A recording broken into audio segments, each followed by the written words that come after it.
أعوذ بالله من الشيطان الرجيم بسم الله الرحمن الرحيم سبحان الله وبحمده سبحان الله العظيم وبحمده أستغفر الله إياك نعبد وإياك نستعين اللهم صل على محمد وعلى آل محمد كما صليت على إبراهيم وعلى آل إبراهيم إنك حميد مجيد اللهم بارك على محمد وعلى آل محمد كما باركت على إبراهيم وعلى آل إبراهيم إنك حميد مجيد رب اشرح لي صدري ويسر لي أمري واحلل عقدة من لساني يفقهوا قولي السلام علیکم ورحمۃ اللہ وبرکاتہ۔ سورہ قصص کا ترجمہ بیان کیا جا رہا ہے، آیت نمبر 1 سے لے کر آیت نمبر 50 تک۔ شروع اللہ کے نام سے جو بڑا مہربان نہایت رحم والا ہے۔ توسین میم، یہ کتاب روشن کی آیتیں ہیں۔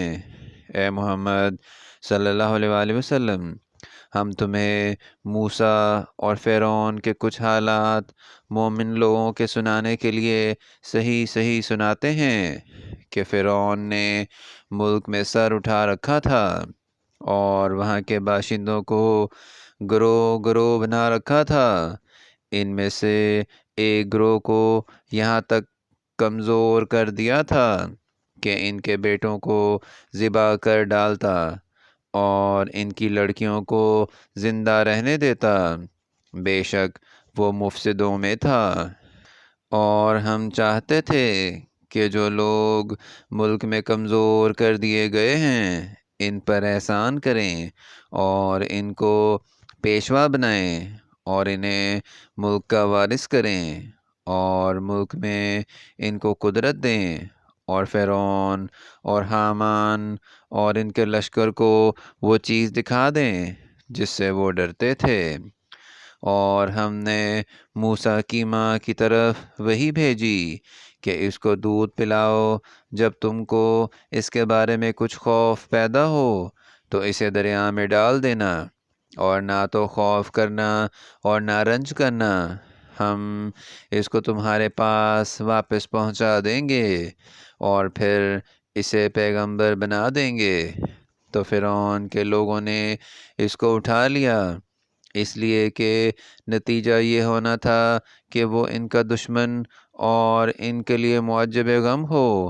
بے شک فرعون اور حامان اور ان کے لشکر چونک گئے، اور فرعون کی بیوی نے کہا کہ یہ میری اور تمہاری دونوں کی آنکھوں کی ٹھنڈک ہے، اس کو قتل نہ کرنا، شاید یہ ہمیں فائدہ پہنچائے یا ہم اسے بیٹا بنا لیں۔ اور وہ انجام سے بے خبر تھے۔ اور موسیٰ علیہ السلام کی ماں کا دل بے قرار ہو گیا۔ اگر ہم ان کے دل کو مضبوط نہ کر دیتے تو قریب تھا کہ وہ اس غصے کو ظاہر کر دیتی۔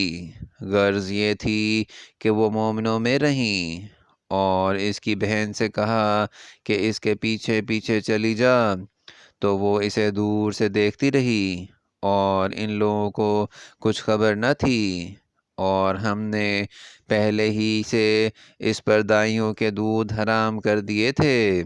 تو موسیٰ علیہ السلام کی بہن نے کہا، اگر میں تمہیں ایسے گھر والے بتاؤں کہ تمہارے لیے اس بچے کو پالیں اور اس کی خیر خواہی سے پرورش کریں، تو ہم نے اس طریقے سے ان کو ان کی ماں کے پاس واپس پہنچا دیا تاکہ ان کی آنکھیں ٹھنڈی ہوں اور وہ غم نہ کھائیں اور معلوم کریں کہ اللہ کا وعدہ سچا ہے، لیکن یہ اکثر نہیں جانتے۔ اور جب موسیٰ جوانی کو پہنچے اور بھرپور جوان ہو گئے تو ہم نے ان کو حکمت اور علم عنایت کیا، اور ہم نیکوکاروں کو ایسا ہی بدلہ دیا کرتے ہیں۔ اور وہ ایسے وقت شہر میں داخل ہوئے کہ وہاں کے باشندے بے خبر ہو رہے تھے، تو دیکھا کہ وہاں دو شخص لڑ رہے تھے، ایک تو موسیٰ کی قوم کا ہے اور دوسرا ان کے دشمنوں میں سے۔ تو جو شخص ان کی قوم میں سے تھا اس نے دوسرے شخص کے مقابلے میں جو موسیٰ کے دشمنوں میں سے تھا مدد طلب کی، تو انہوں نے اس کو مکہ مارا اور اس کا کام تمام کر دیا۔ کہنے لگے یہ کام تو اغوائے شیطان سے ہوا، بے شک وہ انسان کا دشمن اور سرہی بہکانے والا ہے۔ بولے کہ اے پروردگار، میں نے اپنے آپ پر ظلم کیا، تو مجھے بخش دے، تو اللہ نے ان کو بخش دیا، بے شک وہ بخشنے والا مہربان ہے۔ کہنے لگے کہ اے پروردگار، تو نے جو مجھ پر مہربانی فرمائی ہے، میں آئندہ کبھی گناہ گاروں کا مددگار نہ بنوں۔ الغرض صبح کے وقت شہر میں ڈرتے ڈرتے داخل ہوئے کہ دیکھیں کیا ہوتا ہے، تو ناگہاں وہی شخص جس نے کل ان سے مدد مانگی تھی پھر ان کو پکار رہا ہے۔ موسیٰ نے اس سے کہا تو سرہی گمراہی میں ہے۔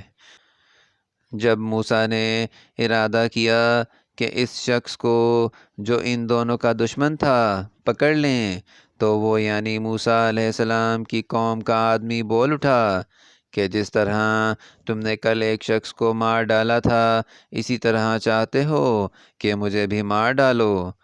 تم تو یہی چاہتے ہو کہ ملک میں ظلم و ستم کرتے پھرو، اور یہ نہیں چاہتے کہ نیکوکاروں میں ہو۔ اور ایک شخص شہر کی پرلی طرف سے دوڑتا ہوا آیا اور بولا کہ موسیٰ علیہ السلام شہر کے رئیس تمہارے بارے میں صلاحیں کرتے ہیں کہ تم کو مار ڈالیں، سو تم یہاں سے نکل جاؤ، میں تمہارا خیر خواہ ہوں۔ موسیٰ علیہ السلام وہاں سے ڈرتے ڈرتے نکل کھڑے ہوئے کہ دیکھیں کیا ہوتا ہے، اور دعا کرنے لگے کہ اے پروردگار، مجھے ظالم لوگوں سے نجات دے۔ اور جب مدین کی طرف رخ کیا تو کہنے لگے امید ہے کہ میرا پروردگار مجھے سیدھا رستہ بتائے۔ اور جب مدین کے پانی کے مقام پر پہنچے تو دیکھا کہ وہاں لوگ جمع ہو رہے اور اپنے چارپائیوں کو پانی پلا رہے ہیں، اور ان کے ایک طرف دو عورتیں اپنی بکریوں کو روکے کھڑی ہیں۔ موسیٰ علیہ السلام نے ان سے کہا تمہارا کام کیا ہے؟ وہ بولیں کہ جب تک چرواہے اپنے چارپائیوں کو لے نہ جائیں ہم پانی نہیں پلا سکتیں، اور ہمارے والد بڑی عمر کے بوڑھے ہیں۔ تو موسیٰ نے ان کے لیے بکریوں کو پانی پلا دیا، پھر سائے کی طرف چلے گئے اور کہنے لگے پروردگار، میں اس کا محتاج ہوں کہ تم مجھ پر اپنی نعمت نازل فرمائے۔ تھوڑی دیر بعد ان میں سے ایک عورت جو شرماتی اور لجاتی چلی آتی تھی موسیٰ کے پاس آئی اور کہنے لگی کہ تم کو میرے والد بلاتے ہیں کہ تم نے جو ہمارے لیے پانی پلایا تھا اس کی تم کو اجرت دیں۔ جب وہ ان کے پاس آئے اور ان سے اپنا ماجرا بیان کیا تو انہوں نے کہا کہ کچھ خوف نہ کرو، تم ظالم لوگوں سے بچ آئے ہو۔ ایک لڑکی بولی کہ ابا ان کو نوکر رکھ لیجئے، کیونکہ بہتر نوکر جو آپ رکھیں وہ ہے جو توانا اور امانت دار ہو۔ انہوں نے موسیٰ علیہ السلام سے کہا کہ میں چاہتا ہوں اپنی دو بیٹیوں میں سے ایک کو تم سے بیاہ دوں، اس عہد پر کہ تم 8 برس میری خدمت کرو، اور اگر 10 پورے کر دو تو وہ تمہاری طرف سے احسان ہے، اور میں تم پر تکلیف ڈالنی نہیں چاہتا۔ تم مجھے انشاءاللہ نیک لوگوں میں پاؤ گے۔ موسیٰ علیہ السلام نے کہا کہ مجھ میں اور آپ میں یہ عہد پختہ ہوا، میں جون سی مدت چاہوں پوری کر دوں، پھر مجھ پر کوئی زیادتی نہ ہو، اور ہم جو معاہدہ کرتے ہیں اللہ اس کا گواہ ہے۔ جب موسیٰ نے مدت پوری کر دی اور اپنے گھر کے لوگوں کو لے کر چلے تو طور کی طرف سے آگ دکھائی دی، تو اپنے گھر والوں سے کہنے لگے کہ تم یہاں ٹھہرو، مجھے آگ نظر آئی ہے، شاید میں وہاں سے رستے کا کچھ پتہ لاؤں یا آگ کا انگارہ لے آؤں تاکہ تم تاپو۔ جب اس کے پاس پہنچے تو میدان کے دائیں کنارے سے ایک مبارک جگہ میں ایک درخت میں سے آواز آئی کہ موسیٰ علیہ السلام، میں تو اللہ رب العالمین ہوں، اور یہ کہ اپنی لاٹھی ڈال دو۔ جب دیکھا کہ وہ حرکت کر رہی ہے گویا سانپ ہے تو پیٹھ پھیر کر چل دیے اور پیچھے مڑ کر بھی نہ دیکھا۔ ہم نے کہا کہ موسیٰ علیہ السلام آگے آؤ اور ڈرو مت، تم امن پانے والوں میں ہو۔ اپنا ہاتھ گریبان میں ڈالو تو بغیر کسی عیب کے سفید نکل آئے گا، اور خوف دور ہونے کی وجہ سے اپنے بازو کو اپنی طرف سکیڑ لو۔ یہ دو دلیلیں تمہارے پروردگار کی طرف سے ہیں۔ ان کے ساتھ فرعون اور اس کے درباریوں کے پاس جاؤ کہ وہ نافرمان لوگ ہیں۔ موسیٰ علیہ السلام نے کہا، اے پروردگار، ان کا ایک شخص میرے ہاتھ سے قتل ہو چکا ہے، سو مجھے خوف ہے کہ وہ کہیں مجھ کو مار نہ ڈالیں، اور ہارون جو میرا بھائی ہے اس کی زبان مجھ سے زیادہ فصیح ہے، تو اس کو میرے ساتھ مددگار بنا کر بھیج کہ میری تصدیق کرے۔ مجھے خوف ہے کہ وہ لوگ میری تکذیب کریں گے۔ اللہ نے فرمایا، ہم تمہارے بھائی سے تمہارے بازو کو مضبوط کریں گے اور تم دونوں کو غلبہ دیں گے، تو ہماری نشانیوں کے سبب وہ تم تک پہنچ نہ سکیں گے، اور تم اور جنہوں نے تمہاری پیروی کی غالب رہو گے۔ اور جب موسیٰ علیہ السلام ان کے پاس ہماری کھلی نشانیاں لے کر آئے تو وہ کہنے لگے کہ یہ تو جادو ہے جو اس نے بنا کھڑا کیا ہے، اور یہ باتیں ہم نے اپنے اگلے باپ دادا میں تو کبھی سنی نہیں۔ اور موسیٰ علیہ السلام نے کہا کہ میرا پروردگار اس شخص کو خوب جانتا ہے جو اس کی طرف سے حق لے کر آیا ہے، اور جس کے لیے عاقبت کا گھر یعنی بہشت ہے، بے شک ظالم نجات نہیں پائیں گے۔ اور فرعون نے کہا کہ اے اہل دربار، میں تمہارا اپنے سوا کسی کو اللہ نہیں جانتا، تو حامان میرے لیے گارے کو آگ لگا کر اینٹیں پکا دو، پھر ایک اونچا محل بنا دو تاکہ میں موسیٰ علیہ السلام کے اللہ کی طرف چڑھ جاؤں، اور میں تو اسے جھوٹا سمجھتا ہوں، اور وہ اور اس کے لشکر ملک میں ناحق مغرور ہو رہے تھے اور خیال کرتے تھے کہ وہ ہماری طرف لوٹ کر نہیں آئیں گے، تو ہم نے ان کو اور ان کے لشکروں کو پکڑ لیا اور دریا میں ڈال دیا۔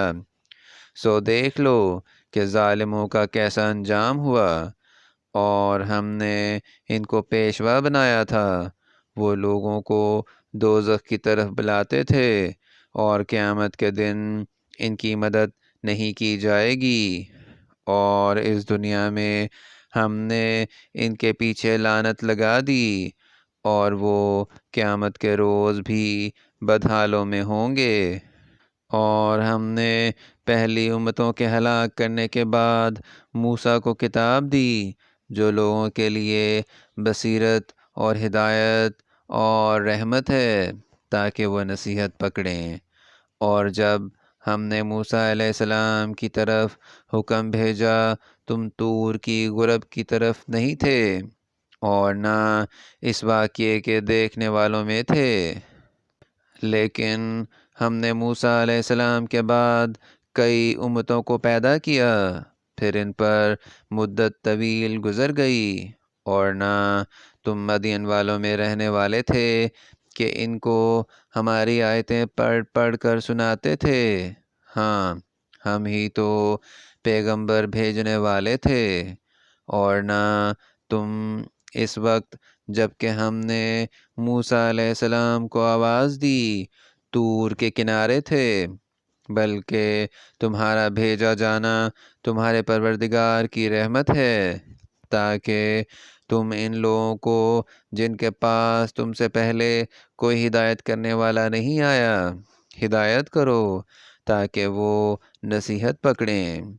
اور اے پیغمبر صلی اللہ علیہ وآلہ وسلم، ہم نے تم کو اس لیے بھیجا ہے کہ ایسا نہ ہو کہ اگر ان اعمال کے سبب جو ان کے ہاتھ آگے بھیج چکے ہیں ان پر کوئی مصیبت واقع ہو تو یہ کہنے لگیں کہ اے پروردگار، تو نے ہماری طرف کوئی پیغمبر کیوں نہ بھیجا کہ ہم تیری آیتوں کی پیروی کرتے اور ایمان لانے والوں میں ہوتے۔ پھر جب ان کے پاس ہماری طرف سے حق آ پہنچا تو کہنے لگے کہ جیسی نشانیاں موسیٰ علیہ السلام کو ملی تھیں ویسی اس کو کیوں نہیں ملیں؟ کیا جو نشانیاں پہلے موسیٰ علیہ السلام کو دی گئی تھیں انہوں نے ان سے کفر نہیں کیا؟ کہنے لگے کہ دونوں جادوگر ہیں ایک دوسرے کے موافق، اور بولے کہ ہم سب سے منکر ہیں۔ کہہ دو کہ اگر سچے ہو تو تم اللہ کے پاس سے کوئی اور کتاب لے آؤ جو ان دونوں کتابوں سے بڑھ کر ہدایت کرنے والی ہو، تاکہ میں بھی اس کی پیروی کروں۔ پھر اگر یہ تمہاری بات قبول نہ کریں تو جان لو کہ یہ صرف اپنی خواہشوں کی پیروی کرتے ہیں، اور اس سے زیادہ کون گمراہ ہوگا جو اللہ کی ہدایت کو چھوڑ کر اپنی خواہش کے پیچھے چلے۔ بے شک اللہ ظالم لوگوں کو ہدایت نہیں دیتا۔ یہاں تک سورہ القصص کا ترجمہ آیت نمبر 50 تک بیان کر دیا گیا ہے۔ اگر اس میں کوئی غلطی ہو جائے تو ہم اللہ تعالیٰ سے معافی چاہتے ہیں، اور دعا ہے کہ اللہ تعالیٰ ہماری ہدایت فرمائیں۔ آمین یا رب العالمین۔